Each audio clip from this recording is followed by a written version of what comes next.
Alhamdulillahi Rabbil Alamin.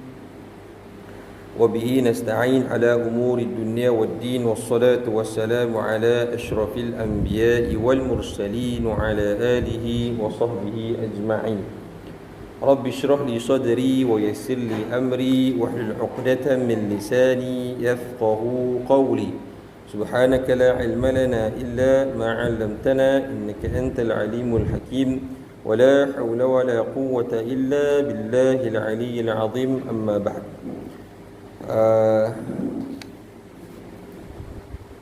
Muslimin muslimat yang dirahmati Allah sekalian, alhamdulillah, syukur kita kehadrat Allah Subhanahu wa taala. Pada malam ini kita dapat lagi bersama untuk kita membaca beberapa potong hadis Nabi sallallahu alaihi wasallam dari kitab 40 hadis penawar hati. Kita sambung hadis yang ke-32 yang tajuknya ialah Nabi Muhammad sallallahu alaihi wasallam bimbang umatnya menjadi mewah. Hadis ni agak panjang. Baik, kita baca tengok. An Amr bin Auf al-Ansari radhiyallahu anhu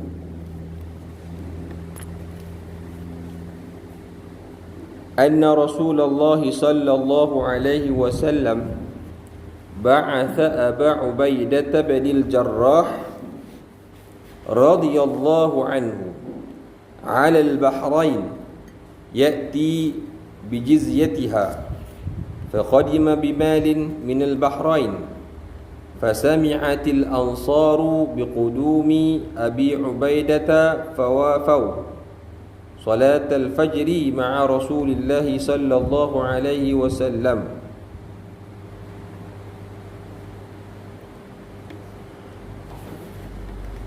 فلما صلى رسول الله صلى الله عليه وسلم انصرف فتعرضوا له فتبسم رسول الله صلى الله عليه وسلم حين رآهم ثم قال أظنكم سمعتم أن أبا عبيدة قدم بشيء من البحرين فقالوا أجل يا رسول الله فقال أبشروا وأملوا ما يسركم فوالله ما الفقر أخشى عليكم ولكني أخشى أن تبسط الدنيا عليكم كما بسطت على من كان قبلكم فتنافسوها كما تنافسوها فتهلكهم كما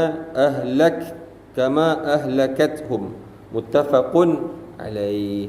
Hadis ni bagus nak peringat kita. Walaupun agak panjang tapi dia peringat kita dengan kemewahan dunia. Baik, kita baca tengok artinya daripada Amr bin Auf al-Ansari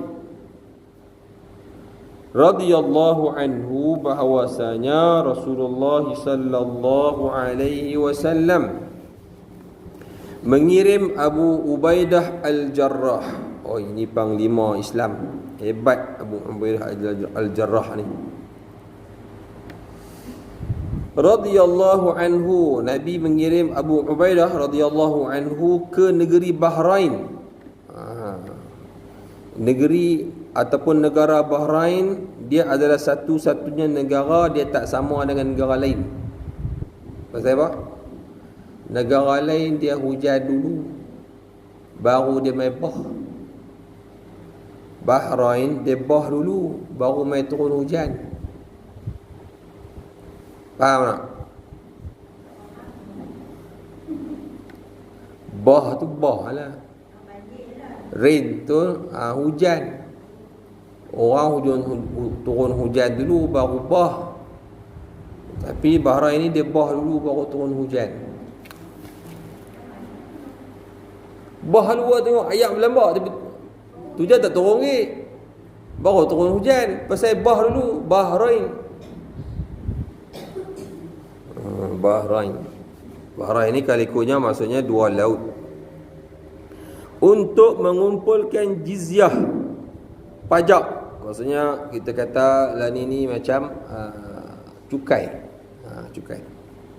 Kemudian pada satu malam datanglah ia membawa harta itu dari Bahrain. Jadi dia pergi ke Bahrain kutip jizyah.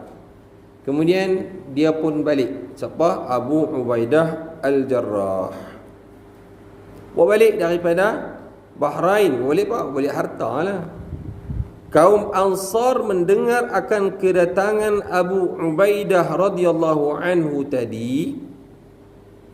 Lalu banyak di kalangan mereka sembahyang subuh bersama Rasulullah. Pakai berduyun habis nak mai sembahyang dengan Rasulullah. Kita samalah, surau ke masjid ke. Kata MB nak turun subuh esok, YB yang amat berhormat Sanusi mai nak turun dekat Masjid Nawar. Bukan takat turun Masjid Nawar, nak bagi pula seorang 100. Siapa yang mai saja sembahyang subuh, esok penuh. Maklum sekali.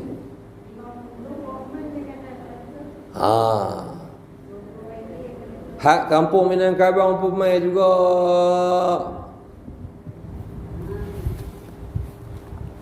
Tapi yang kata jenis sembahyang ni, dia jenis dapat pahala. Pahala tak nampak. Esok akhirat baru kita tahu tara mana pahala yang kita boleh hak kita duk main sembahyang ni, hak yang kita duk main mengaji. Kalau katalah kita lepas mayang ya mai surau, lepas mayang luruh duit 1 rakaat RM5. Maghrib tadi 3 rakaat RM15. Penuh orang, apik pun tak tinggal. Mai dia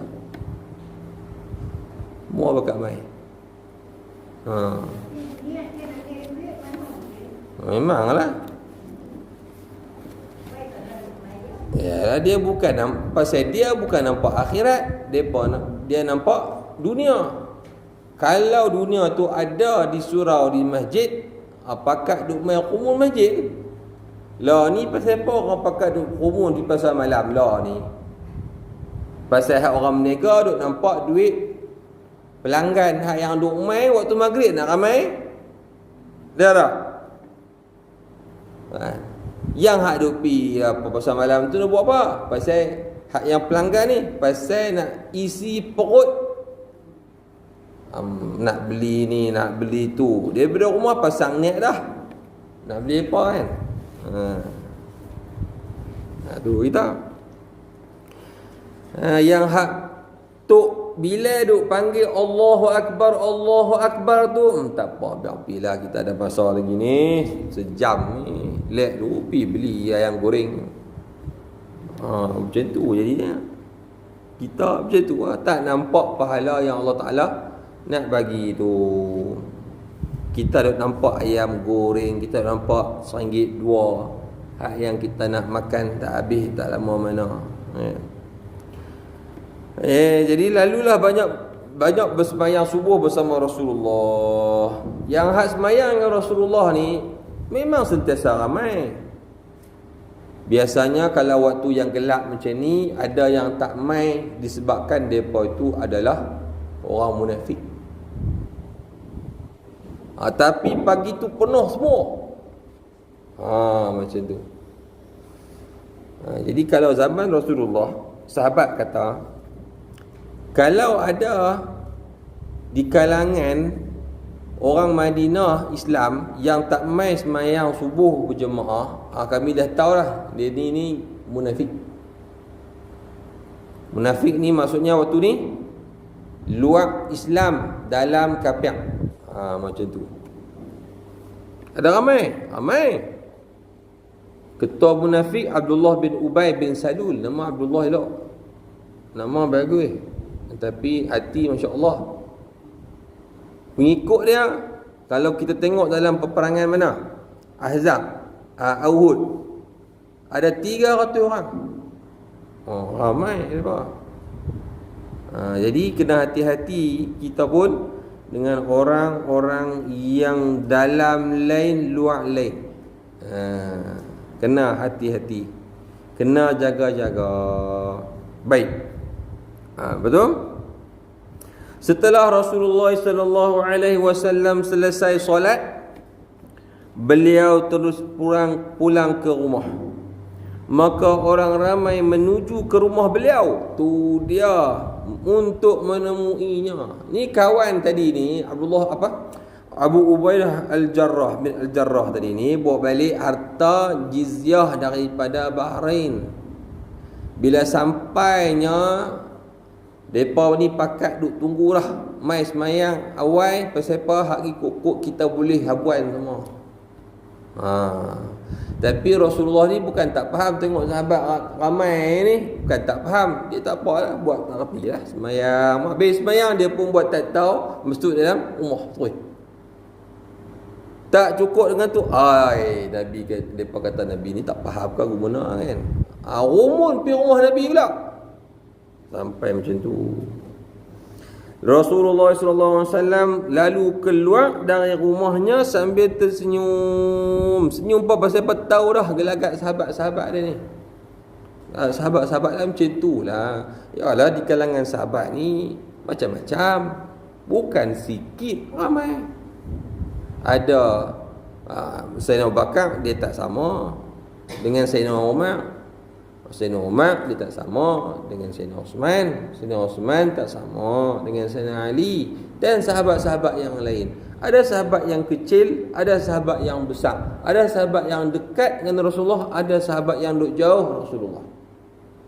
Ada sahabat yang depa tak boleh tak apa nak main mengaji dengan Rasulullah. Ada yang sahabat depa sentiasa Rasulullah dan mengaji dengan Rasulullah. Macam-macam ni sahabat. Ada sahabat yang duduk jauh, dia main pada Rasulullah sekali, dua kali, lepas tu dia balik. Macam-macam. Ada yang faham, ada yang kurang faham. Ada yang hafaz Al-Quran, ada yang tak hafal Quran, ada yang sikit-sikit. Macam-macam. Itu sahabat Nabi. Samalah kita ni, macam-macam orang. Ada orang macam tu, ada orang macam ni. Ustaz Fahmi Zamzam kata apa? Banyak udang, banyaklah kita nak kena guna garam. Bila banyak orang, maka kita naklah kena, bila banyak orang maka banyaklah ragam. Mana sama? Kita nak bagi sama kita dengan orang lain ataupun orang A dengan orang B tak boleh. Rasulullah pun senyum tengok tindakan segelintir sahabatnya. Segelintir sebut, bukan semua. Lalu berkata, barangkali kamu semua dengar akan kedatangan Abu Ubaidah malam tadi bawa sesuatu daripada Bahrain. Rasanya hampa ni duk mai berimpun penuh kok masjid, mai ke rumah aku pula. Bila aku buat tak reti ni pasal hampa ada dengar cerita semalam ni Abu Ubaidah Al-Jarrah balik mai Madinah bawa barangan ataupun bawa jizyah daripada penduduk Bahrain. Mereka jawab, ya. Lalu beliau berkata, bergembiralah kamu semua dan bolehlah kamu mengharapkan sesuatu yang akan menggembirakan kamu. Tak apa ni. Rasulullah bagi harapan yang baik kepada sahabat-sahabatnya. Tak apa. Hampa boleh seronok dah. InsyaAllah boleh lah kot. Ada sesuatu yang nanti dapat. Tengok dululah macam mana. Sabar Ustaz. Macam tu. Demi Allah aku tidak khawatir. Aku sebenarnya aku tak bimbang. Aku tak risau. Kalau kamu berdepan dengan kefakiran, maknanya Rasulullah ni tak risau langsung. Dia tak risau kalau kata umat dia duduk dalam fakir, tak cukup, serba kekurangan. Rasulullah tak heran, tak risau kat kita. Rasulullah tak risau bila kita ni miskin, bila kita ni apa nama, fakir. Macam saya fakir kan. Risau. Apa dah? Teruk pada miskin lagi. Fakir tu teruk pada miskin lagi. Kalau kita kata ni pada miskin tegar, lebih kurang lagu tu lah. Tak tahu B40 ke apa, 51 lah. Dia kata, Nabi tak khawatir bila umat aku ini depa fakir.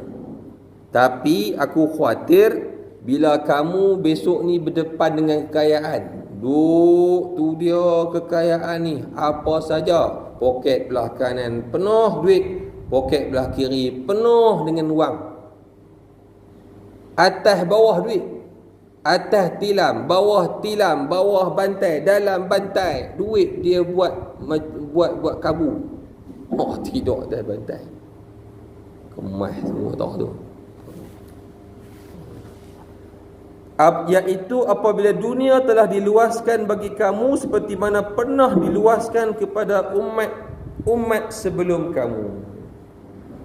Jadi ceritanya Rasulullah tak risau kalau kita ni umat dia dalam kefakiran, tak cukup. Tapi Nabi risau bila kita berdepan dengan kekayaan, semua kita cukup, melebih pula. Waktu tu Nabi sangat risau. Pasal risau jadi macam umat sebelum umat Nabi Muhammad. Depa Allah Ta'ala anugerah macam-macam kemewahan, kekayaan, keseronokan, kenikmatan, semua dah kaum-kaum sebelum Nabi ni. Tapi bila semua dah, depa lupa. Bukan takat tu. Sebut sini, kemudian kamu akan berebut-rebutan seperti mereka dahulu berebut-rebutan. Pakak duk berebut harta kekayaan sampai sanggup bunuh hang aku, sampai sanggup fitnah hang aku, sampai sanggup buat macam-macam. Kalau lah ni saman menyaman. Saman menyaman ni cukup syok. Pasal boleh main juta-juta. Dia kata apa tak betul kat kita geram kat dia, kita file saman, tuntut ganti rugi teladan, tuntut ganti rugi memalukan, yang dia malulah bila kawan tu tuduh dia. Semua sekali 700,000. Baik, 700,000 ni kaya dah. Dahulu berebutan. Jadi kita ni berebut dengan benda dunia, kan? Tapi benda akhirat tak pernah duk berebut. Kira lagi pula. Kadang-kadang kita tengok kau orang perempuan ni tak tahulah.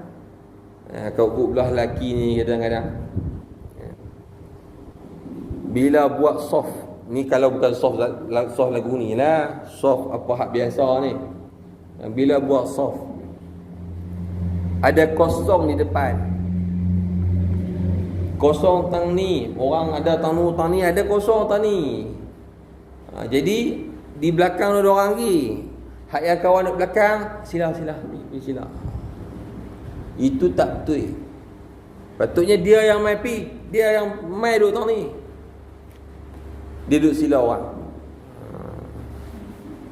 Itu tak betul. Pasal Allah Ta'ala sebut hak duduk di saf pertama dia lebih pahala daripada duduk saf yang seterusnya. Maknanya dia mungkin jahil ataupun dia tak tahu betapa nilaian pahala itu untuk dia di akhirat nanti.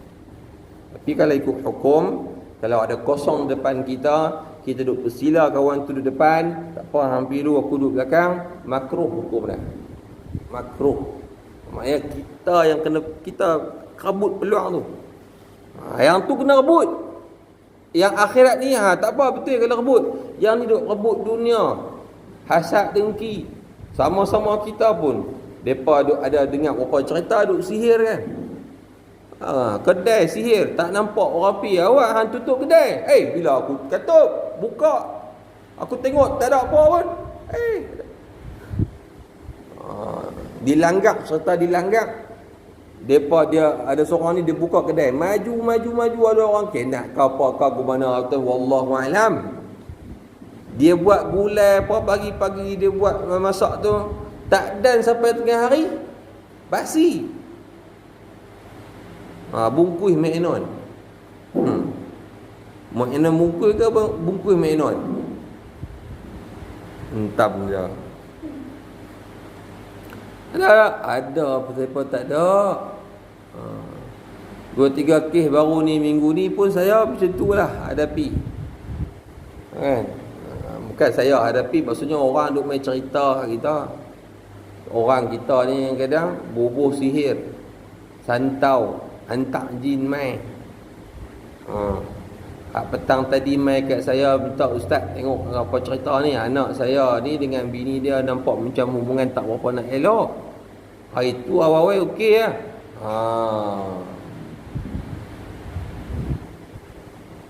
Jadi macam-macam ada pada hari ni sebab dia pasal pakat semua tamak nak keduniaan dan dia tak tahu besok ni di akhirat dia rugi serugi-ruginya. Dia duk nampak untung dunia, tapi dia tak nampak esok akhirat nanti dia akan rugi, dia akan malang. Okey. Maka akhirnya dunia itu akan membinasakan kamu seperti mana dia telah membinasakan mereka dahulu. Allah Ta'ala cerita dalam Al-Quran pasal siapa dia? Pasal kaum Nabi Lut. Allah Ta'ala cerita pasal kaum Nabi Saleh. Allah Ta'ala cerita kaum golongan Fir'aun. Fir'aun pun bukan calang-calang.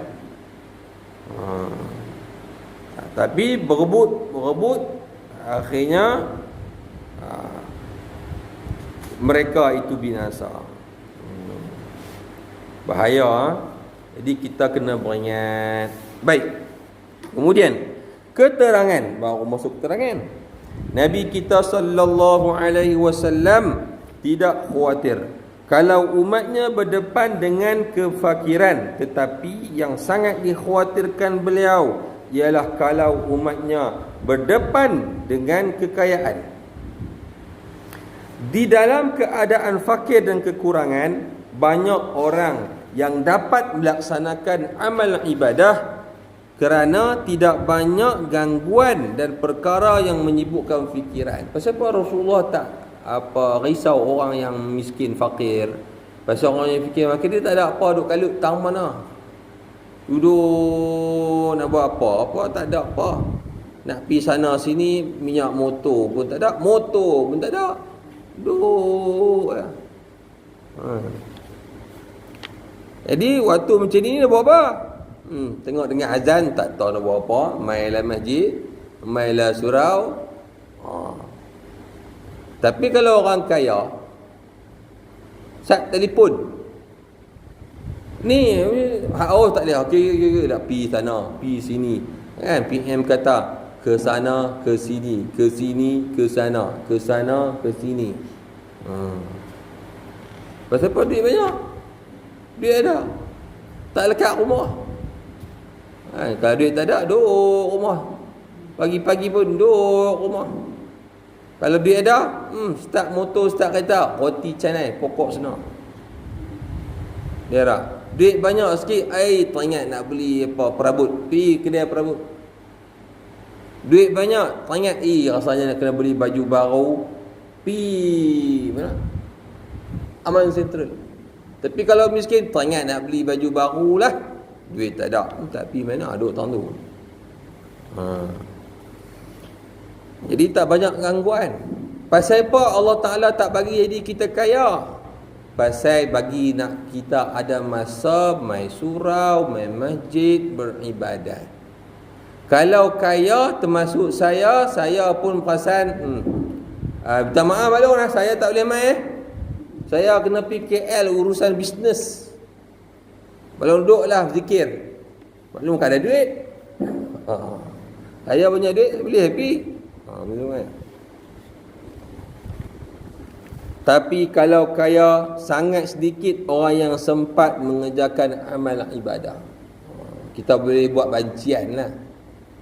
Kalau duit banyak ni, kalau senang cerita yang kita tengok orang main masjid tu, orang yang macam mana? Orang kaya banyak ke orang miskin banyak? Kita boleh lah, kalau kata nak buat apa kajian boleh lah kan. Satu negeri Kedah ni agak-agak ada satu masa, berapa orang muda, berapa orang kaya, berapa orang tua, berapa orang kanak-kanak yang main.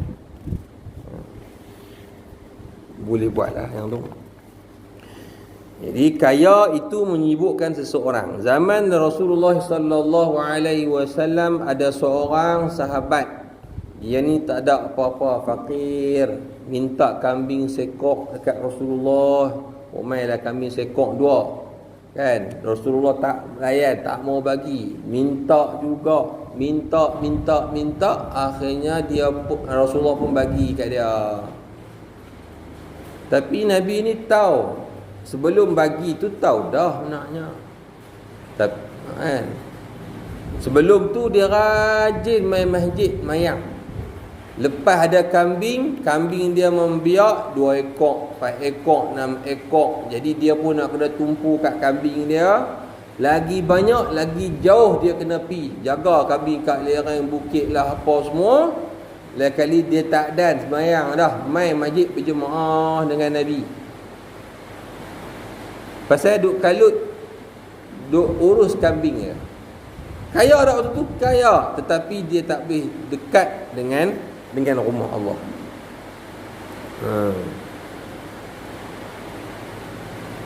Kalau kita nak pilih yang mana? Kaya ke fakir? B40 lagi, minat sungguh B40, padahal bukan B40 dah, B60 dah tu, tengok. B60 dah.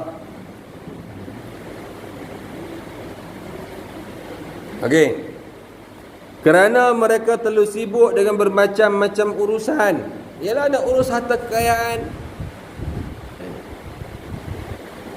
Orang tanya kepada Sayyidina Ali, wahai Sayyiduna Ali, wahai Ali, apakah kelebihan ilmu daripada harta? Mereka tanya banyak soalan. Salah satunya soalan pasal ini. Apakah kelebihan ilmu terhadap harta? Sayyidina Ali sebut radhiyallahu anhu, ilmu ini yang akan menjaga kita. Tapi kalau kata harta, kita yang kena jaga dia. Setiap malam nak tidur pun tak boleh. Pasal takut kereta hak Ferrari depan rumah tu hilang, orang curi. Tapi kalau tak ada apa, Lena pergi curi mai pun nak curi apa, tak ada apa. Kan? Ya, memang kalau semuanya sudah ada, wang ada, kereta ada, alat-alat lain pun semua sudah cukup, maka kerana ketika itulah timbul budaya yang disebutkan dalam pepatah kita, tepuk dada, tanya selera. Bila dah macam-macam, duit dah berkepuk di tangan, maka tepuk dada, tanya selera. Nak beli apa, nak pakai apa, nak guna kenderaan yang mana, nak pergi mana.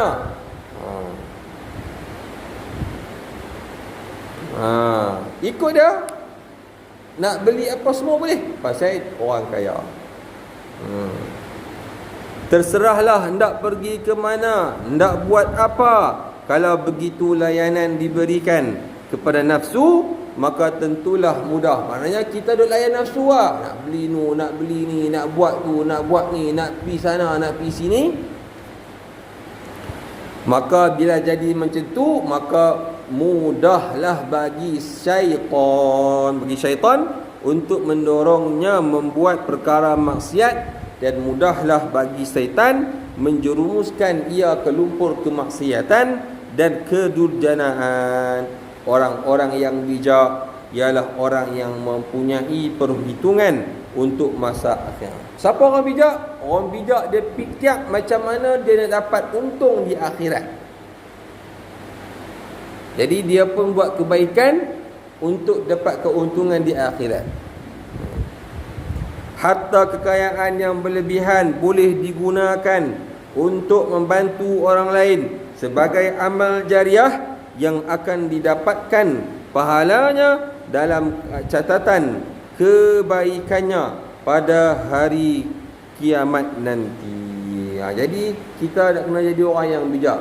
Al-kayyisu man dana nafsahu wa alima wa amila lima ba'da al-maut. Atau kama qala. Orang yang beruntung, orang yang tak rugi, orang yang terbaik ialah yang dia apa nama apa tu? Apa dia tadi? Kata apa tadi? Al-kaisu man dana nafsahu, yang dia menghitung-hitung diri dia, dia tengok dalam diri dia, apa lagi yang aku salah, aku nak kena perbaik, apa lagi yang aku nak kena pertingkatkan daripada kebaikan yang aku lakukan. Macam aku ni ikhlas ke mai masjid, mai surau, aku ni ikhlas ke baca Quran, aku ni ikhlas ke tolong orang, aku ni ikhlas ke sedekah duit. Dia tengok diri dah. Tang mana lagi yang cacat, tang mana lagi yang tak elok, dia nak perelok. Dan dia beramal untuk kehidupan setelah dia mati nanti. Harta kekayaan yang berlebihan boleh digunakan untuk membantu orang lain sebagai amal jariah. Jadi bila kita dapat harta yang banyak, nak buat apa? Buat amal jariah, bagi orang sini, bagi orang sana, untuk membantu orang lain sebagai amal jariah. Amal jariah, apa maksud jariah? Apa maksud jariah? Jariah ni, jariah maksudnya mengalir.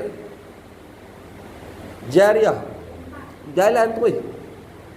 Amal jariah maksudnya perbuatan yang dibuat itu menjadi jariah. Jariah tu maksud jadi pahala, dapat berterusan. Walaupun dia tak buat dah, tapi pahala terus dapat. Contohnya wakaf. Kita wakaf sebidang tanah untuk buat sekolah. Buhlah sekolah Raudhatus Salihin, kat mana tak tahu.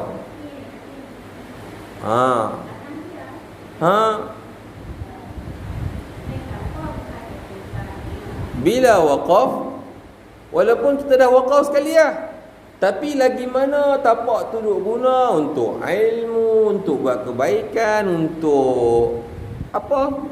Lagi itulah dia akan dapat pahala. Ada pengajian, ada beberapa kebaikan yang dilakukan di situ. Pahala yang kita tak duduk tak mana, duduk rumah ni, tapi pun dapat pahala. Kuih banyak. Esok kita mati pun orang duk guna di tempat yang kita wakaf tu untuk menuntut ilmu, untuk mengaji Quran dan sebagainya. Mati pun kita duk terima lagi saham pahala akhirat tu. Ni amal tu yang kata amal jariah tu. Kita kena duk fikir lah ni. Kalau aku mati besok ni, tak boleh nak buat apa dah amalan. Agak-agak apa lagi yang boleh aku buat lah ni supaya besok aku dalam kubur aku dapat lagi pahala.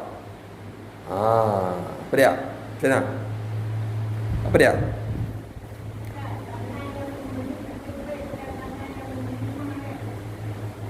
Apa tu? Apa dia maksudnya?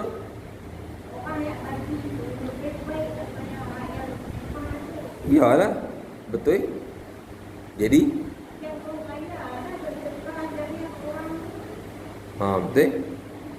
Hak sedekah tu, tangan yang bagi sedekah tu lebih baik daripada orang yang menerima sedekah.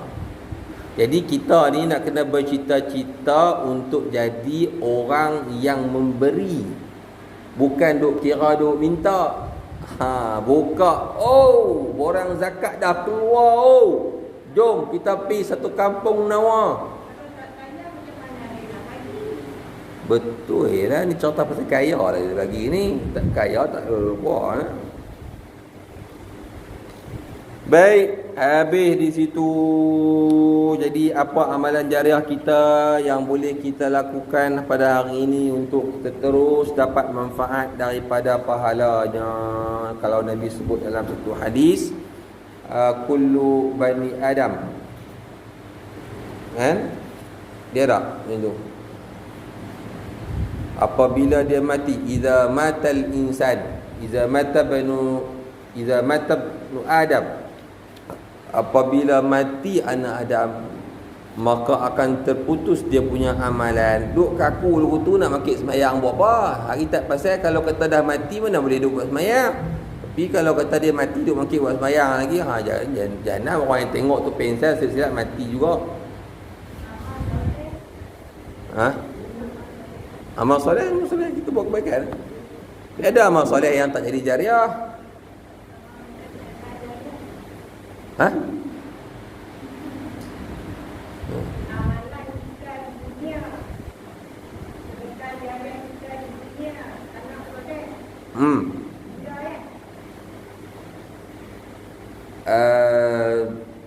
Illa min salas sedekah jariah. Satu, ilmu yang dimanfaatkan. Dia ada ilmu, dia ajak cikgu-cikgu, ustaz-ustaz, pensyarah. Mak pun sama lah juga, mak ayah dia rumah. Itulah dah ilmu yang diajak tu, orang buat, orang amal. Lagi mana orang tu beramal dia dapat, tak kira dia mati ke dia hidup. Saya ajak satu amalan, pakat duk buat, saya mati buat juga, maknanya saya duduk dalam kubur besok dapat. Amal soleh ya, amal soleh jariah lah, amal soleh jariah. Amal soleh ni, soleh tu maksudnya baik. Amal tu perbuatan yang kita kerjakan tu amal. Soleh ni baik, jariah ni dia mengalir, maknanya tak putus. Sedekah jariah. Anak soleh, jenuh itu ulang sampai 100 kali, jangan lagi tak habis, jangan duk berhenti. Habis waktu dah ni. Kita satu tajuk saja malam ni jadilah. Tak ada anak.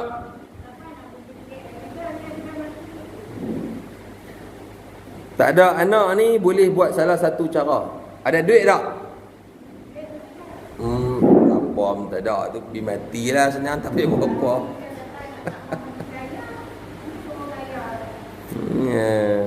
Yang penting kita buat takat mana yang kita boleh daripada kebaikan.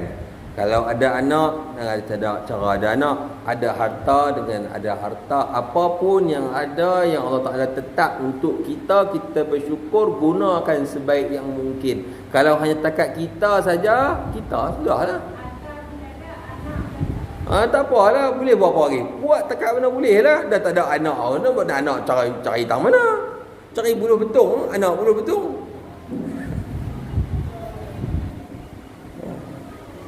Harta tak ada, buat apa? Lah ni kita boleh. Contohnya orang bagi tazkirah dekat WhatsApp. Share lah. Tahu share. Kongsi lah dengan orang. Kita bukan pun, lah ni saya ada buat ada video. Saya ada buat. Saya hantar dekat dalam grup sini pun saya hantar. Raudatul Solihin pun saya hantar. Tengok tak? Tengok saja. Hantarlah potang lain sama. Lain tak payah nak kata miskin segala-galanya, tak payah nak kata apa. Tak payah. Buatlah, duduk saja betul zikir Allah subhanallah, sudahlah. Boleh jangan buat dosa sudah. Baring. Okey, wallahu alam, kita sampai hadis yang ke-33. Tajuk waktu yang paling sesuai untuk bersedekah. Sampai dekat sini kita pada malam ini. Wallahu alam. Wa sallallahu ala sayyidina Muhammad wa ala alihi wa sahbihi wasallam. Walhamdulillahi rabbil alamin. Amin. Bismillahirrahmanirrahim. Alhamdulillahirabbil alamin wassalatu wassalamu ala asyrafil anbiya'i wal mursalin wa ala alihi washabbihi ajma'in. اللهم انفعنا بما علمتنا وعلمنا ما ينفعنا ربنا زدنا علما وارزقنا فهما ربنا اتنا في الدنيا حسنه في الآخرة حسنة وقنا عذاب النار صلى الله على سيدنا محمد وعلى آله وصحبه وسلم الحمد لله رب العالمين آمين يا رب العالمين. Sekian, Assalamualaikum warahmatullahi wabarakatuh.